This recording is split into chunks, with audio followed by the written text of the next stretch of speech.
నవగ్రహాలు చాలా శక్తివంతమైనవి. పద్ధతి ప్రకారం నవగ్రహాలకు ప్రదక్షిణాలు చేస్తే విశేషమైన ఫలితం ఉంటుంది.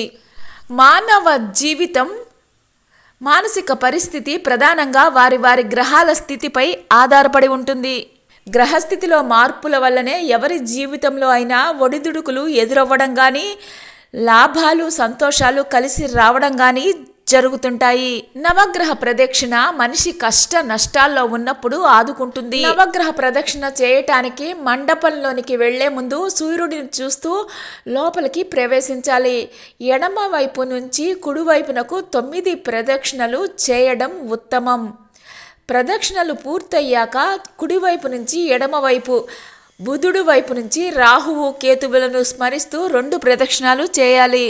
చివరగా నవగ్రహాల్లో ఒక్కొక్క గ్రహం పేరు స్మరించుకుంటూ ఒక ప్రదక్షిణ చేసి నవగ్రహాలకు వీపు చూపించకుండా వెనకకు రావాలి. ఇలా చేయటం వల్ల కొంత ఫలితం ఉంటుంది. ఎప్పుడు పడితే అప్పుడు నవగ్రహాల చుట్టూ ప్రదక్షిణాలు చేయకూడదు. శుచిగా స్నానం చేసి పరిశుభ్రమైన దుస్తులు ధరించినప్పుడు మాత్రమే నవగ్రహ ప్రదక్షిణాలు చేయాలి. శివాలయాల్లో నవగ్రహాలకు ప్రత్యేకమైన సన్నిధి ఉంటుంది.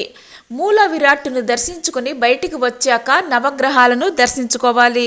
ఆదిత్యాయ చ సోమాయ మంగళాయ బుధాయ చ గురు శుక్ర శనిభ్యచ్చ రాహవే కేతవే నమః అంటూ 9 ప్రదక్షిణాలు చేయాలి. ప్రదక్షిణాలు చేస్తున్నంతసేపు నవగ్రహ స్తోత్రం చదవాలి.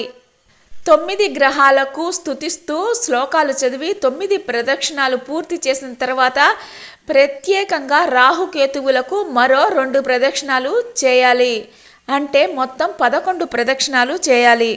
అసురులైన రాహుకేతువులను ఈ విధంగా సంతృప్తి పరచటం వల్ల వారి కారణంగా ఆటంకాలు రావు.